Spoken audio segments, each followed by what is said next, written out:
ഹബീബായ തങ്ങളും സഹാബത്തും ജീവിച്ച നാട്ടിലാണുള്ളത്.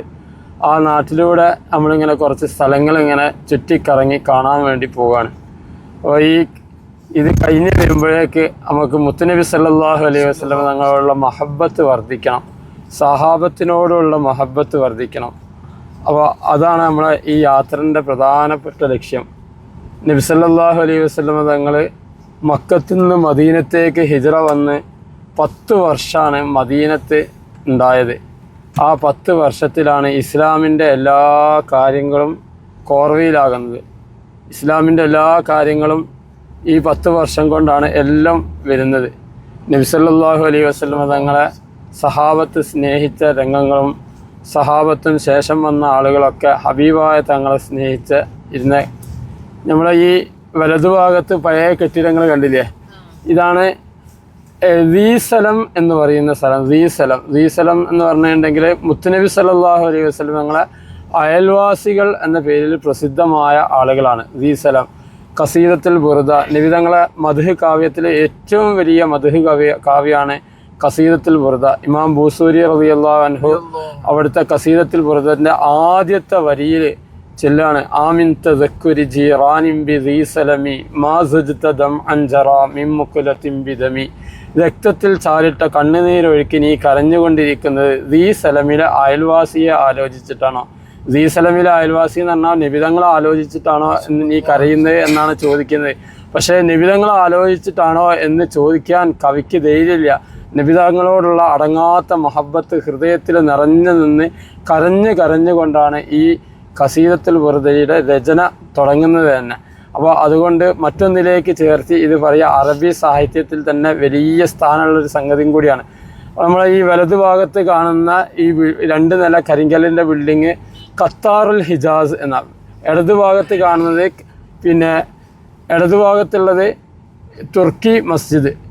തുർക്കികളായിരുന്നു ഇവിടെ 100 വർഷം മുമ്പ് ഭരണം നടത്തിയിരുന്നത്. ആ തുർക്കികളെ ഭരണകാലത്ത് മദീനത്തേക്ക് അവരെ നാട്ടിൽ നിന്ന് ട്രെയിൻ സംവിധാനം ഒരുക്കിയിട്ടുണ്ട്. ആ ട്രെയിനിൻ്റെ സ്റ്റേഷനാണ് ഖത്താറുൽ ഇജാസ് എന്ന് പറഞ്ഞാൽ. ഇപ്പോഴും മ്യൂസിയമായിട്ട് അവർ സെറ്റ് ചെയ്ത 100 വർഷം മുമ്പ് മുലൂക്കിയ കാലഘട്ടങ്ങളിലൂടെയായിരുന്നു മദീനത്തെ ഭരണങ്ങൾ നിലനിന്നിരുന്നത്. അബ്ബാസിയ കാലഘട്ടവും ഉമവി കാലഘട്ടവും അബ്ബാസിയ കാലഘട്ടമൊക്കെ കഴിഞ്ഞതിന് ശേഷം കുറേ കാലങ്ങൾക്ക് പിന്നെ രാജഭരണങ്ങളായിരുന്നു ഇവിടെ ഉണ്ടായിരുന്നത്. അവ രാജഭരണങ്ങൾ നടക്കുമെന്ന് നബി സല്ലല്ലാഹു അലൈഹി വസല്ലം നേരത്തെ പറഞ്ഞിട്ടുമുണ്ട്.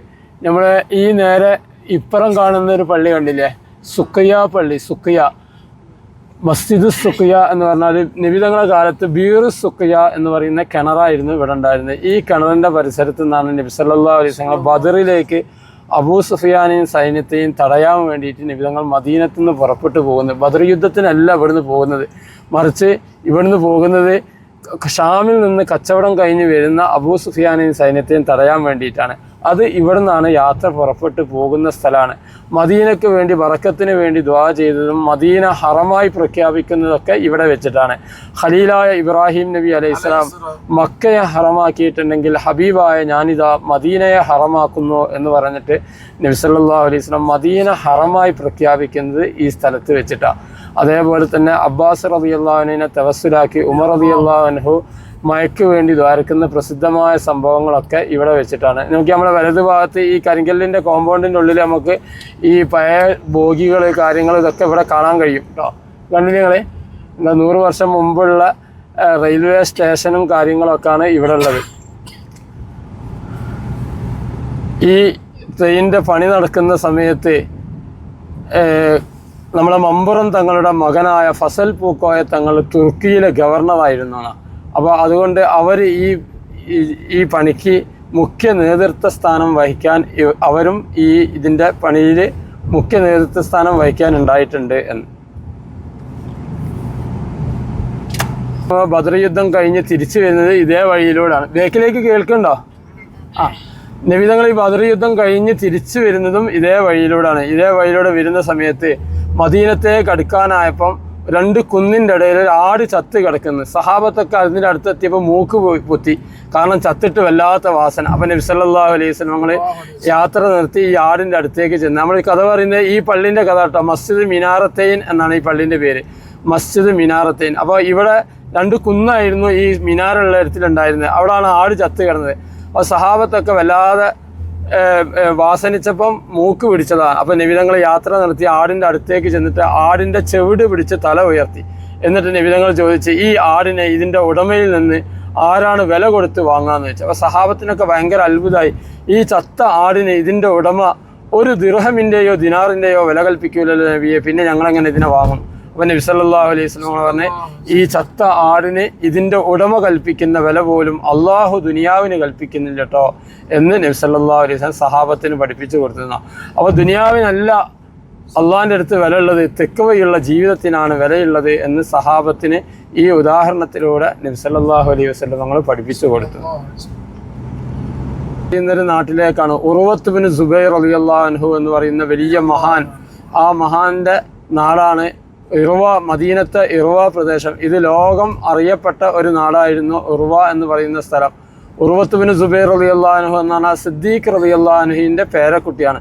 സിദ്ദീഖ് റളിയല്ലാഹുവിൻ്റെ മകള് അസ്മാ ബീവിൻ്റെ മകനാണ് ഉർവ റളിയല്ലാഹു അൻഹു. ഇവരെ വാപ്പയും ജ്യേഷ്ഠനും അതേപോലെ തന്നെ ഉമ്മയും എല്ലാ ആളുകളും സഹാബികളാണ്. എന്നാൽ ഇവർ നബി തങ്ങളുടെ വഫാത്തിന് ശേഷമാണ് ഇവർ അസ്മാ ബീവിക്ക് ജനിക്കുന്നത്. അസ്മാ ബീവിൻ്റെ ഇളയ മകനായിരുന്നു ഉർവ റളിയല്ലാഹു അൻഹു. അബ്ദുല്ലാഹി ബിൻ സുബൈർ റളിയല്ലാഹു അൻഹുവിൻ്റെ അനിയൻ. ആയിഷ ബീവി പോറ്റി വളർത്തിയ മകനാണ് ഉർവ റളിയല്ലാഹു അൻഹു എന്ന് പറയുന്ന മഹാൻ. ഉർവ റളിയല്ലാഹു അൻഹു പിന്നെ ഫുഖഹാ ഉസ്സബഅ എന്ന് പറയുന്ന 7 മദീനത്തെ വലിയ പണ്ഡിതന്മാരുണ്ടായിരുന്നു താബീങ്ങളുടെ കാലത്ത്. ആ പണ്ഡിതന്മാരിൽ പ്രമുഖനായ ആളാണ് ഉർവ റളിയല്ലാഹു. അവർ വാദി അക്കീക്കിൽ കോട്ട നിർമ്മിച്ചു. വാദി അക്കീക്ക് എന്ന് പറയുന്ന വാദിയാണ്. നമ്മളെ മുന്നിലേക്ക് നോക്കി ഒരു പാലവും അതിൻ്റെ ചുവട്ടിലൂടെ വെള്ളം ഒഴുകുന്ന ഒരു ചെറിയ ഇത് കാണാം. വെള്ളം ഒഴുകിപ്പോരുന്ന ഒരു തോട്, അതാ നേരെ കാണുന്ന ആ തോടിനാണ് വാദി എന്ന് പറയുന്നത്. മൊത്തത്തിൽ വാദി എന്ന് പറഞ്ഞാൽ തോടിനാണ് വാദി എന്ന് പറയാം. ആ ഈ വാദിയിലായിരുന്നു. ഈ വാദിയാണെങ്കിൽ മദീനത്തെ വളരെ പ്രധാനപ്പെട്ട ഒരു വാദിയാണ് വാദി ഉർവ. ഉർവ റളിയല്ലാഹു അൻഹുവിൻ്റെ വാദി എന്ന് പറഞ്ഞാൽ ഉർവത്ത് ബിൻ സുബൈർ റളിയല്ലാഹു അൻഹു. ആയിഷ ബീവി നബി തങ്ങൾ വഫാത്താകുന്നത് ആയിഷ ബീവിൻ്റെ മടിയിൽ തലവെച്ച് കിടന്നിട്ടാണ്. അന്ന് ആയിഷ ബീവിക്ക് 18 വയസ്സാണ് കേട്ടോ. അങ്ങനെ ആയിഷ ബീവിക്ക് 18 വയസ്സുള്ള സമയത്താണ് നബി സല്ലല്ലാഹു അലൈഹി വസല്ലം തങ്ങളെ നബി തങ്ങളെ മടിയിൽ നബി സല്ലല്ലാഹു അലൈഹി വസല്ലം ആയിഷ ബീവിൻ്റെ മടിയിൽ തലവെച്ച് കിടന്ന് ആയിഷ ബീവിൻ്റെ വീട്ടിൽ വെച്ചിട്ട് നബി തങ്ങൾ വഫാത്താണ്. അതേ സ്ഥലത്ത് തന്നെ എന്ത് ചെയ്തു? മറവ് ചെയ്തു നബി തങ്ങളെ. പിന്നീട് 3 വർഷം കഴിഞ്ഞതിന് ശേഷം സിദ്ദീഖ് റളിയല്ലാഹു അൻഹു വഫാത്തായി. സിദ്ദീഖ് റളിയല്ലാഹു അൻഹു വഫാത്തായപ്പോൾ സിദ്ദീഖ് റളിയല്ലാഹു അൻഹുവിനെയും ഈ വീട്ടിൽ തന്നെ മറവ് ചെയ്തു, ആയിഷ ബീവിൻ്റെ വീട്ടിൽ. അതായത് പച്ചക്കുബ്ബൻ്റെ ചോട്ടിൽ ആയിഷ ബീവിൻ്റെ വീട്ടിൽ മറവ് ചെയ്തു. പിന്നെ ഉമർ റളിയല്ലാഹു അൻഹു ഭരണാധികാരിയായി 10 വർഷവും 7 മാസവും കഴിഞ്ഞതിന് ശേഷമാണ് ഉമർ റളിയല്ലാഹു അൻഹു വഫാത്താകുന്നത്. ഉമർ റളിയല്ലാഹു അൻഹുവിനെയും ഈ വീട്ടിലും മറവ് ചെയ്ത്. അപ്പം നേരത്തെ ഉണ്ടായിരുന്നത് ഈ വീട്ടിലുണ്ടായ സിദ്ദീഖ് റളിയല്ലാഹു അൻഹുവിൻ്റെയും അതേപോലെ തന്നെ ഉമർ റളിയല്ലാഹു അൻഹുവിൻ്റെയും നബി തങ്ങളുടെയും ഖബറാണ്. ഒന്ന് ഭർത്താവാണ്, മറ്റൊന്നത് ഉപ്പയാണ്. എന്നാൽ അന്യപുരുഷനായ ഉമർ റളിയല്ലാഹുവിൻ്റെ ഖബർ ഈ വീട്ടിൽ വന്നപ്പോൾ ആയിഷ ബീവി പിന്നീട് ഒരു മറകെട്ടി ഇടുങ്ങിയ ചെറിയ സ്ഥലത്താണ് പിൽക്കാലത്ത് വർഷങ്ങളോളം ആയിഷ ബീവി താമസിക്കുന്നത്. അങ്ങനെ ആയിഷ ബീവി നബി തങ്ങളുടെ വഫാത്തിന് ശേഷം 48 വർഷം ജീവിച്ചു എന്നാണ്. ഈ 48 വർഷം ജീവിച്ചത് ഈ ഖബറുള്ള വീട്ടിലായിരുന്നു എന്ന്. അപ്പോൾ ആയിഷ ബീവിനെ അവിടെ ഇടയ്ക്കിടയ്ക്ക് പ്രയാസങ്ങൾ ഉണ്ടാകുന്ന സമയത്ത് ആയിഷ ബീവിനെ ഉർവ റളിയല്ലാഹു അൻഹു പിൽക്കാലത്ത് വലിയ പണ്ഡിതനും വലിയ പണക്കാരനുമായി മാറി. അവരുണ്ടാക്കിയ കോട്ടാണ് ഈ കാണുന്നത്. കണ്ടില്ലേ? ഇതാ ഒരു മണ്ണിൻ്റെ കെട്ട് കണ്ടില്ല നിങ്ങൾ? ഇത് അല്ലല്ല, ഇത് പഴയ തന്നെയാണ്. അത് പുതിയ രൂപത്തിലേക്ക് ഉണ്ടാക്കി മാറ്റിയതാണ്. അപ്പോൾ ആ പഴയ ഉണ്ടാക്കിയ സമയത്ത് ഈ കോലത്തിൽ തന്നെ ആയിരുന്നു.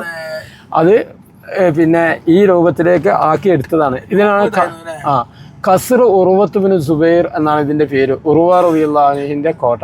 ഉർവ റളിയല്ലാഹു അൻഹുവിൻ്റെ കോട്ട ഉണ്ടാക്കിയത് വാദി അക്കീക്കിലാണ്. വാദി അക്കീക്ക് അങ്ങനെ അങ്ങോട്ട് നോക്കിയാൽ ആ പാലത്തിൻ്റെ അടിയിൽ കൂടി ഒഴുകുന്ന വാദിക്കാണ് വാദി അക്കീക്ക് എന്ന് പറയുന്നത്. അപ്പോൾ ഉർവത്ത് ബിൻ സുബൈർ റളിയല്ലാഹു അൻഹു ആയിഷ ബീവിൻ്റെ പോറ്റുമകനാണ്. ആയിഷ ബീവിനെ പിൽക്കാലത്ത് ഇടയ്ക്കിടയ്ക്ക് ഈ വീട്ടിൽ കൊണ്ടുവരാറുണ്ടായിരുന്നു എന്നാണ്. അങ്ങനെ ഒരു ദിവസം ഇവിടെ കൊണ്ടുവന്നപ്പോൾ ആയിഷ ബീവിക്ക് നല്ല ഭക്ഷണം കൊടുത്തപ്പോൾ ആയിഷ ബീവി ഭക്ഷണം കഴിക്കാതെ കരയാൻ തുടങ്ങി.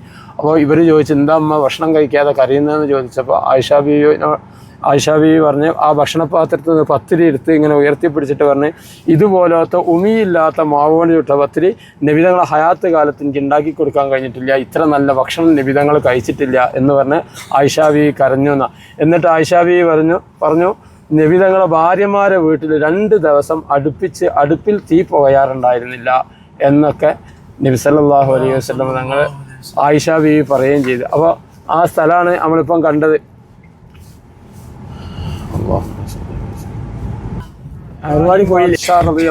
ഈ നാട്ടുകാരനായിരുന്നു. ഇബ്രാഹിം ബാദ്ഷാ റളിയല്ലാഹു അൻഹുവിൻ്റെ നാടും കൂടിയാണ് ഈ നാട്. ഇബ്രാഹിം ബാദ്ഷാ റളിയല്ലാഹു അൻഹു ഇവിടുന്നാണ് അങ്ങോട്ട് വന്ന് നമ്മളെ നാട്ടിലേക്ക് നബി സല്ലല്ലാഹു അലൈഹി വസല്ലം തങ്ങളുടെ നിർദ്ദേശപ്രകാരം നമ്മളെ നാട്ടിൽ ഇസ്ലാമിക പ്രബോധനത്തിന് വേണ്ടി അവർ വന്ന മദീനത്തെ എർവദിൽ നിന്ന് വാദി ഉർവയിൽ നിന്നാണ് അവർ വന്നത്. അതുകൊണ്ടാണ് ആ വാദി ഉർവ എന്നുള്ളത് ലോപിച്ചിട്ടാണ് എന്തായത് ഏർവാടി ആയത് എന്ന്. ഉർവ എന്ന് പറയുന്ന പള്ളിയാട്ടത് ഉർവ പള്ളി. അതെ, ഉർവ റളിയല്ലാഹുവിന്റെ പേരിലുള്ള പള്ളിയാണ്.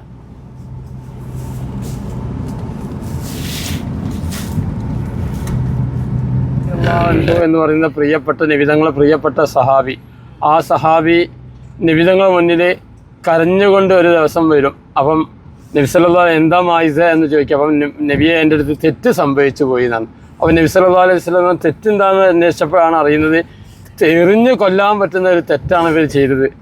അപ്പം നബി സല്ലല്ലാഹു അലൈഹി വസല്ലം തങ്ങൾ മായിസ റളിയല്ലാഹു അൻഹുവിനെ തിരിച്ചയക്കും, പലവട്ടം തിരിച്ചയക്കും. പക്ഷേ മായിസ റളിയല്ലാഹു അൻഹു പോകുമ്പോഴൊക്കെ കരഞ്ഞുകൊണ്ട് വീണ്ടും വരും ജബൽ അൻഉം. അവൻ മായിസ റളിയല്ലാഹു അൻഹു വീണ്ടും കരഞ്ഞുകൊണ്ട് വരും. അവൻ നബി സല്ലല്ലാഹു അലൈഹി വസല്ലം തങ്ങൾ എന്ത് ചെയ്യും, അവസാനം ജബൽ അൻഉമിൻ്റെ അടുത്ത് കൊണ്ടുപോയി മായിസിനെ എറിഞ്ഞു കൊല്ലാൻ വേണ്ടി പറയും. ഇതാണ് ജബൽ അൻഉം എന്ന് പറയുന്ന മല, കണ്ടില്ലേ?